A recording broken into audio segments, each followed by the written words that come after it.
Hello and welcome to this week's Veg Hack.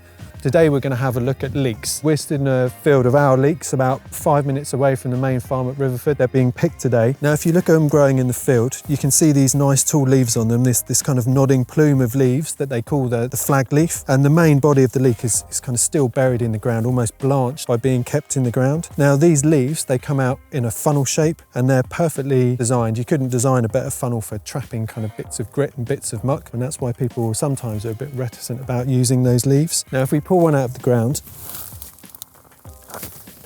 we can see there's some obvious waste that's going to be there from those kind of mucky outside layers. So they will come off. And then with these tops, now these tops have been exposed, so at the very, very top, they're going to maybe carry a little bit of rust or a little bit of discoloration, and the further up the plant you get, the more kind of weather beaten they are. Now the first decision about what to waste or what to not comes in the field. Now we're bound by the size of our boxes, but we want to keep some nice green top on them as well. So we'll probably cut them off about there. That gets rid of those straggly tops, but keeps a nice bit of usable green top on there. So we need to make sure they fit. Now we'll probably cut these off across there. And we're kind of fine with leaving that green waste on the field. Those tops will just go back onto the field. They get ploughed in, they're part of an organic system. So that goodness and that greenness doesn't go to waste. We're not taking it all the way back to the farm and that stuff getting chucked in the bin. It's all going to go back to compost. When you look at a leek, the most obvious thing is the colour differentiation as you move up. And really that point where it starts to darken and the leaves start to flare out at the top, that really is the point that invites most people to trim at that point. You take away those top leaves and you're left with this kind of main body. I've worked in restaurants for years and actually you always get told that the most desirable part of the leek is this white kind of tender piece, and it cooks better, and supposedly the flavour is more delicate and mild, but actually there's loads of usable parts up here. Quite often we talk about putting them into stock pots or using them as trivets under bits of roasted meat, so you get to use that flavour, and these tougher parts of the leeks are kind of used in a discardable way, but actually you can cook them as well. There is a difference between them. The white bit is more tender and this is slightly more fibrous and takes a little bit more cooking. Actually, if you're willing to put the time in and cooking them a little bit in advance of the white part, you can use the whole piece of the leek. Structure-wise, you just want to think about a leek being like an elongated onion or a giant spring onion. If you cut it down the middle, you can see that it's laminated layers all the way through.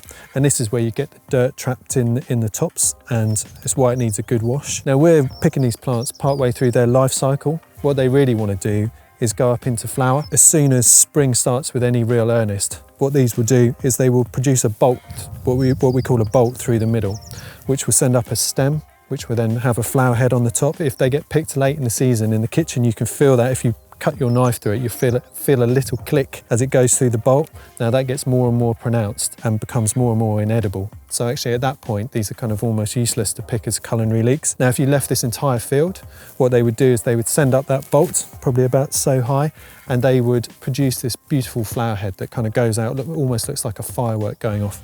Really stunning flowers. So we're going to pick a couple of these leeks, we're going to take them back to the farm, and we're going to do a very, very, very simple dish that you could easily expand into a main meal. Okay, we're back in the kitchen now with our nice fresh leeks. Now the picking teams were out at the same time we were filming, and those leeks will be in the boxes today or tomorrow. So if you're getting boxes from us, your leeks will be arguably nearly as fresh as this. Right, we're going to have a quick look at the anatomy of the leek as we take it apart. So first we're going to cut at this kind of natural point where the leaves flare out.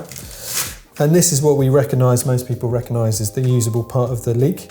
We'll split it in half and have a look there, and we can see those layers that we referred to in the field. Now this is relatively clean, we will give it a wash, but because it's tightly packed and away from that main funnel of leaf, it tends to be a little bit cleaner. Then we've got the leaves. We refer to these as flag leaves, or the farmers do at least. If we shuffle through those, right deep in the middle of those is actually another kind of tender, light part of leek, almost like a smaller version of the main body of the leek. Colloquially on the farm, we've referred to this for the last couple of years as the niblet. Years ago when I worked in the Riverford field kitchen, I used to make sure that the chefs took this part out as well and cooked it along with the tender body of the leek because it was equivocable. You never know, the name might catch on in a few years' time. You might see supermarkets selling you very expensive trays of leek niblets as a prime cut maybe. Now in order to clean the leek, to flush away any grit, any dirt that's trapped in there, with the main part of the leek, the main body, what I would say is leave that root bit on there, and then you can fan out those layers and run it under the tap, and it will sluice off and away from there. With the darker leaves, these are the bits that tend to trap more grit and mud inside them.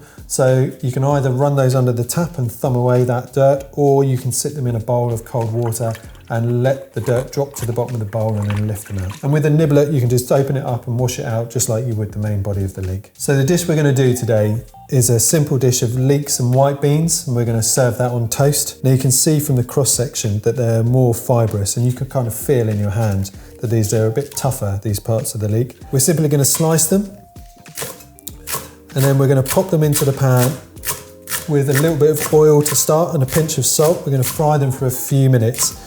Now, we could carry on frying them, leave them in the pan. Now, we'd have to keep an eye on them, make sure they weren't catching and burning on the pan. So what I tend to do is I put a slosh of stock in there. That looks like it's going to give us a wet mix, but what happens is that liquid evaporates off and it gives us an extended time to be able to cook the leeks. That water would get driven off, and then we carry on frying it. And then if we think it's going to catch again, we add a bit more stock and water.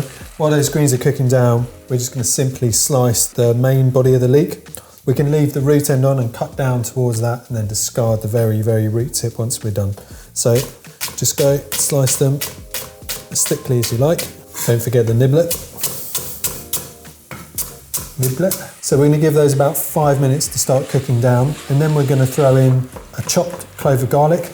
We're going to throw in a bay leaf and a strip of lemon zest. Then we're going to add a tin of drained cooked white beans and a squeeze of lemon juice. Then we're going to cook that out for about 8 to 10 minutes so the leeks are completely soft, and those beans, even though they look like they've gone slightly mushy, have soaked up lots of good flavour. And again, we'll keep ticking a little bit of stock in there if it looks like it's drying out, and we'll just cook them all down until everything's flavoured and tender and soft. All right, this is done now. I've driven off most of the stock. It's still slightly wet and it's kind of unctuous and rich. I'm going to pull out the bay leaf and the lemon zest, and we're going to finish it with some freshly chopped herbs. I've got some parsley and tarragon here. Whatever good fresh herbs you can get, stir those through, and then I enrich it at the very end with just maybe a tablespoon of creme fraiche, and then pile that onto freshly buttered toast, and that's a perfect lunch. So leeks and white beans on toast. Now, if you wanted to lengthen that out into other dishes, you could enrich this dish by folding some crumbly cheddar or sheep's cheese in there, piling it on the toast and putting it under the grill until it goes golden on top. You could flip this idea of on toast on its head and make a gratin. If you wanted a pasta sauce, get in there with some olive oil and some parmesan, thin it down with a little bit of pasta water, and it gives you a perfect rich pasta sauce. And then finally, very simple, if you wanted to make an ideal soup,